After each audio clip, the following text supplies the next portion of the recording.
Have you ever looked back on your life and realized that what seemed like chaos was actually God writing your family's story with His own hands? Sometimes, we don't see His fingerprints in the middle of our struggles.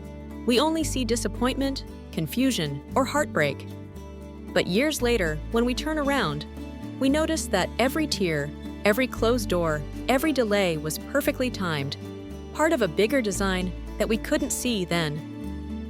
Tonight, I want to tell you the story of how God's hand moved quietly, powerfully, and lovingly through my family's journey.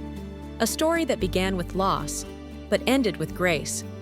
My father used to say, "God never wastes pain."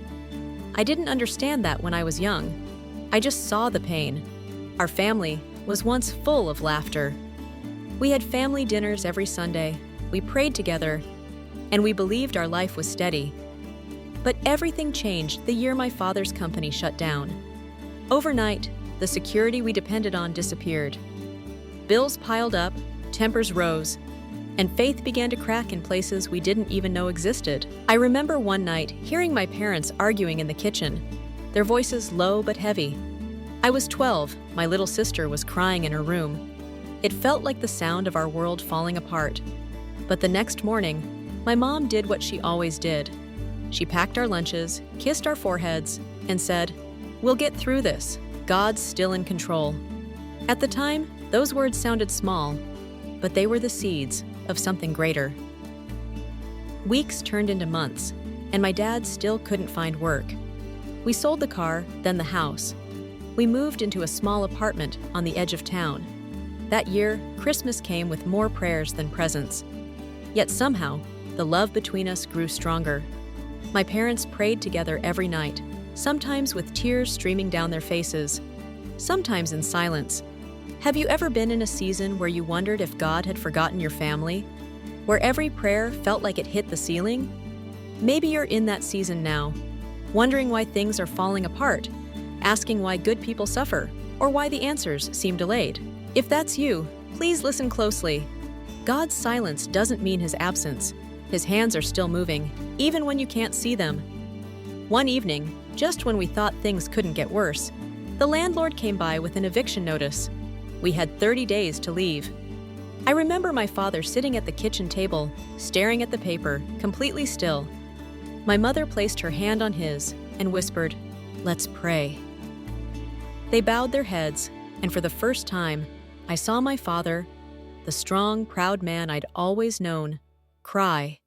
He prayed simply, "Lord, if this is where you need us to be, lead us. If not, open a door we cannot see." The very next morning, a phone call came. A small local church was looking for someone to manage maintenance and groundskeeping. Nothing fancy, but it came with a small cottage on the property. My father said yes immediately. When we moved there, something unexpected happened. The pastor's wife asked my mom if she'd be willing to help in their community food program. My mom agreed. Within weeks, she was coordinating volunteers, meeting families, and offering the same encouragement she had given us. Our family, once the ones in need, became a source of help for others. That's when we realized God hadn't abandoned us. He was repositioning us. In that humble cottage, we laughed again. We ate simple meals, but we were together. My sister learned to play the old piano in the church hall. I started helping with youth programs. My father found peace fixing broken benches and painting walls. Slowly, our family healed. And years later, when things improved, when my father started his own repair business and my mother opened a small community kitchen, they both said the same thing. If we had never lost what we thought we needed, we would never have found what truly mattered. God's hand wasn't just guiding us back to stability. He was guiding us toward purpose. Take a moment to think about your own story. Can you remember a time when something painful later became a blessing in disguise? Maybe a job you didn't get led you to something better. Maybe a heartbreak made room for real love. Maybe a loss brought your family closer than ever before. Those moments aren't random. They are God's fingerprints. Lord, thank you for never letting go of our families, even when we lose sight of you. Thank you for the storms that shape us, the delays that protect us, and the detours that lead us home. We thank you for the unseen hand that moves through our ordinary days, through the laughter, the tears, the quiet mornings, and the long nights. When we look back, we see it so clearly. You were there in every chapter, even the hard ones. We praise you, God, for showing us that the power of family love is not just a feeling. It's a reflection of your eternal love for us. If this story reminded you of your own family's journey, share it with someone who needs hope tonight. Tell them that God's hand is still writing their story, even if the ink isn't dry yet. Drop a comment below. What moment in your life showed you that God was at work behind the scenes? Your story could give someone the courage to keep believing.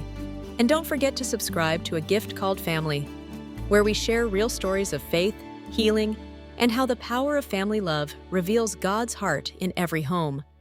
Because when families choose faith, miracles still happen.